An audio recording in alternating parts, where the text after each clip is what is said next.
దాదాపు traffic jam చూడండి. Public కాక సైడ్లో పొంటి బండ్లు పెట్టుకొని కూర్చుంటిపోయారు. మరి ఓవర్గా ఉంది ఈ ట్రాఫిక్ జాము.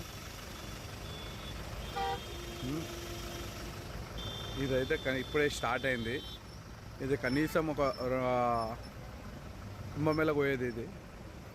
ఇది రిటర్న్ది. ఇది కనీసం ఒక ఎంత నీకు 200 కిలోమీటర్ల తేడా ఉంది కుంభమేళకి. ఆ 200 కిలోమీటర్లో నీకు మొత్తం ట్రాఫిక్ జామే కనబడుతుంది. మేము రిటర్న్లో వచ్చేటప్పుడు చూసుకుంటూ చెప్తున్నా, అస్సలు రాకూరి, నమ్మూరి, అర్థం చేసుకోరి. మీకోసమే చెప్తున్నా, వచ్చిరంటే ఆగం అయిపోతారు. చాలా పబ్లిక్ ఉంది. దర్శనం అయిపోయింది, రిటర్న్ ఉన్నాం కాబట్టి మాకు చెప్తున్నా, మాకు ఇంటికి హైదరాబాద్ రానికే ఇంత ట్రాఫిక్ ఉంది. ఇంకా అవతల సైడ్ అయితే ఇప్పుడు మాకు ఇది ఒక టోల్ గేట్ దాటి ఇప్పుడు మాకు ఒక 10 కిలోమీటర్లు అయింది. ఆ టోల్ గేట్ అవతల నుంచి ఇది వరకు కూడా ట్రాఫికే ఉంది మాకు. అస్సలు రాకూరి కుంభమేళకి. దాదాపు ఒక 30 నుంచి 40 కిలోమీటర్ల దూరంలో ఉంది ఈ ట్రాఫిక్. మా బండి అంబులెన్స్ నిండిపోయింది. పబ్లిక్ కాకుండా వచ్చి ఇక్కడ పక్కన ఆపేసుకోరు బండ్లన్నీ.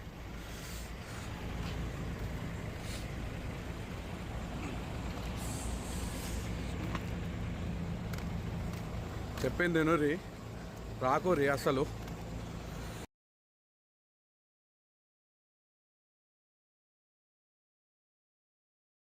మన తెలుగు స్టేట్ల నుండి వచ్చే వాళ్ళకి చెప్తున్నా, కుంభమేళకి ఎవరైతే బయలుదేరుతారో, ఈరోజు ఆదివారము నైటు 2 అవుతుంది టైము. ఎంత ట్రాఫిక్ ఉందంటే మీరు వచ్చుడు మానుకుంటే చాలా మంచిది. మానుకుంటే చాలా మంచిది. చాలా ఓవర్గా ట్రాఫిక్ ఉంది. ఇంకొకటి అక్కడ కూడా చాలా కుంభమేళలో కూడా చాలా రష్ ఉంది, చాలా దోపిడీ కూడా ఉంది. గవర్నమెంట్ చేసింది పర్లేదు, గవర్నమెంట్ అయితే బాగానే వర్క్ చేస్తుంది అక్కడ.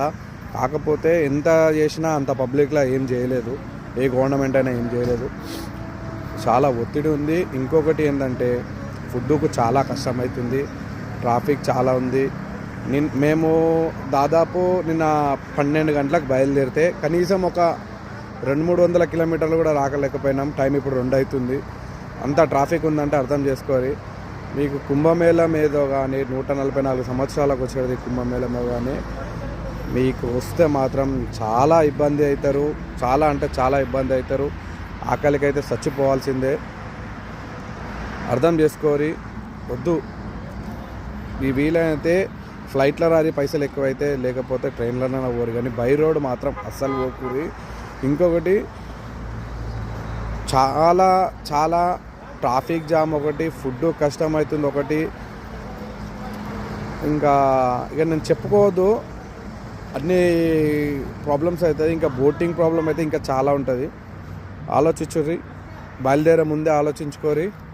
ఫస్ట్ చూడుర్రి, మీకు కనిపిస్తుంది గూగుల్ మ్యాప్లో ఎంత ట్రాఫిక్ ఉందో మీకు అర్థమైపోతుంది.